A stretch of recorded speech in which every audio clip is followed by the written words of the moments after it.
ಗೋವಿನ ಮೂತ್ರ ಶ್ರೇಷ್ಠ ಅಂತಾರೆ. ಹಿಂದೂಗಳಂತೂ ದೈವಿಕ ಕಾರ್ಯದಲ್ಲಿ ಗೋಮೂತ್ರ ಬಳಸ್ತಾರೆ.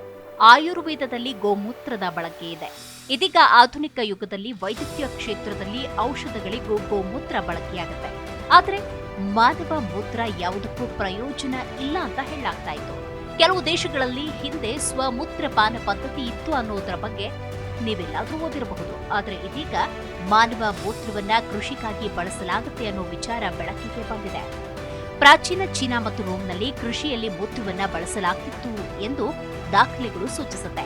ಕೃಷಿಯಲ್ಲಿ ಮೂತ್ರವನ್ನ ಬಳಸುವುದರಿಂದ ಪಾಲಕ್ನಂತಹ ಬೆಳೆಗಳ ಇಳುವರಿ ದ್ವಿಗುಣಗೊಳ್ಳಬಹುದು ಮತ್ತು ಫಲವತ್ತಲ್ಲದ ಭೂಮಿಯಲ್ಲಿಯೂ ಇಳುವರಿಯನ್ನ ಸುಧಾರಿಸಬಹುದು ಅಂತ ವಿಜ್ಞಾನಿಗಳು ಹೇಳ್ತಾರೆ. ಪ್ರಾಚೀನ ಚೀನಾ ಮತ್ತು ರೋಮ್ನಲ್ಲಿ ಕೃಷಿಯಲ್ಲಿ ಮೂತ್ರವನ್ನ ಬಳಸಲಾಗ್ತಾ ಇತ್ತು. ಮೂತ್ರದಲ್ಲಿರುವ ಸಾರಜನಕ ಮತ್ತು ರಂಜಕ ಗೊಬ್ಬರವಾಗಿ ಉಪಯುಕ್ತವಾಗುತ್ತೆ.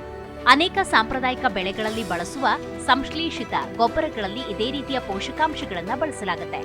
ಆದರೆ ಈ ಗೊಬ್ಬರಗಳು ಪರಿಸರಕ್ಕೆ ಹಾನಿ ಮಾಡುತ್ತೆ ಅಂತ ಹೇಳಲಾಗುತ್ತೆ. ಪಳೆಯುಳಿಕೆ ಇಂಧನಗಳ ತೀವ್ರವಾದ ಹೇಬರ್ ಬಾಷ್ ಪ್ರಕ್ರಿಯೆಯಲ್ಲಿ ಸಾರಜನಕವನ್ನ ಉತ್ಪಾದಿಸಲಾಗುತ್ತೆ. ರಂಜಕದ ಗಣಿಗಾರಿಕೆಯು ಹಾನಿಕಾರಕ ತ್ಯಾಜ್ಯವನ್ನ ಬಿಡುಗಡೆ ಮಾಡುತ್ತೆ. ಆದರೆ ಮೂತ್ರ ವ್ಯಾಪಕವಾಗಿ ಲಭ್ಯವಿದೆ. ಹೀಗಾಗಿ ಈ ಹಾನಿಯನ್ನ ತಡೆಯಬಹುದು. ಮೂತ್ರದಲ್ಲಿರುವ ಪೋಷಕಾಂಶಗಳು ಸಾಮಾನ್ಯವಾಗಿ ನೀರಿನಲ್ಲಿ ಕರಗತ್ತೆ. ಮೂತ್ರದಲ್ಲಿರುವ ಸಾರಜನಕ ಮತ್ತು ರಂಜಕವನ್ನ ಮೂತ್ರದ ತ್ಯಾಜ್ಯದಿಂದ ಸಂಪೂರ್ಣವಾಗಿ ತೆಗೆದುಹಾಕಲು ಸಾಧ್ಯವಿಲ್ಲ.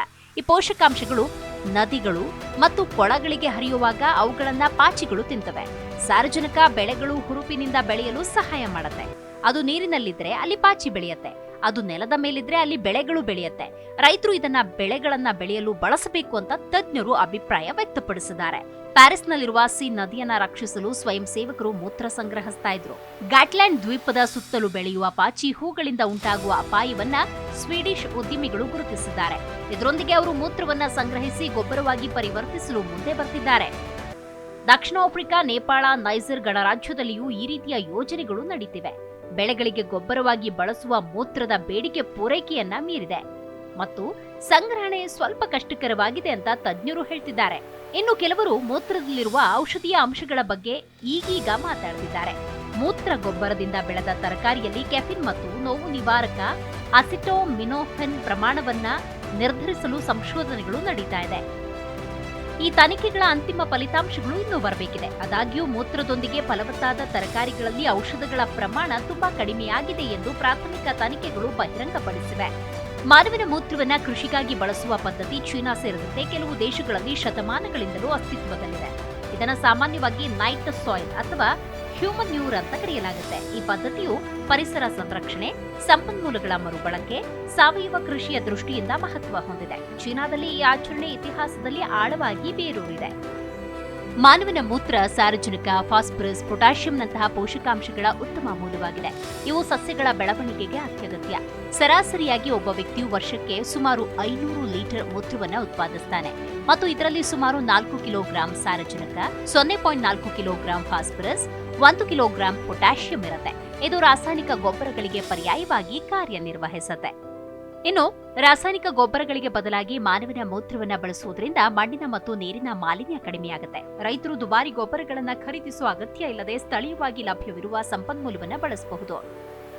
ಮೂತ್ರದ ತ್ಯಾಜ್ಯವನ್ನ ಮರುಬಳಕೆ ಮಾಡುವ ಮೂಲಕ ಸಮರ್ಥನೀಯತೆಯನ್ನ ಉತ್ತೇಜಿಸುತ್ತೆ.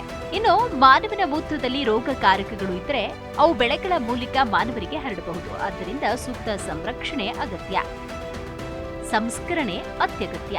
ಮೂತ್ರದ ತೀವ್ರ ವಾಸನೆ ರೈತರಿಗೆ ಮತ್ತು ಸಮೀಪದ ಜನರಿಗೆ ತೊಂದರೆಯನ್ನ ಉಂಟು ಮಾಡಬಹುದು. ದೊಡ್ಡ ಪ್ರಮಾಣದ ಮೂತ್ರ ಸಂಗ್ರಹಿಸಿ ಹೊಲಗಳಿಗೆ ಸಾಗಿಸುವುದು ಶ್ರಮದಾಯಕ. ಹಾಗಾಗಿ ಇತ್ತೀಚಿನ ದಿನಗಳಲ್ಲಿ ವಿಜ್ಞಾನಿಗಳು ಮಾನವನ ಮೂತ್ರವನ್ನ ಸುರಕ್ಷಿತವಾಗಿ ಬಳಸಲು ವಿಧಾನಗಳನ್ನು ಅಭಿವೃದ್ಧಿಪಡಿಸುತ್ತಿದ್ದಾರೆ. ಉದಾಹರಣೆಗೆ ಮೂತ್ರವನ್ನ 1 ತಿಂಗಳವರೆಗೆ ಸಂಗ್ರಹಿಸಿ ರೋಗಕಾರಕಗಳನ್ನು ನಾಶಪಡಿಸಬಹುದು ಅಂತ ಸಂಶೋಧನೆಗಳು ತೋರಿಸಿವೆ. ಇದನ್ನ ಯೂರಿನ್ ಫರ್ಟಿಲೈಸರ್ ಅಂತ ಕರೆಯಲಾಗುತ್ತೆ. ಈ ನಿಟ್ಟಿನಲ್ಲಿ ಇನ್ನಷ್ಟು ಸಂಶೋಧನೆ ಮುಂದುವರೆದಿದೆ.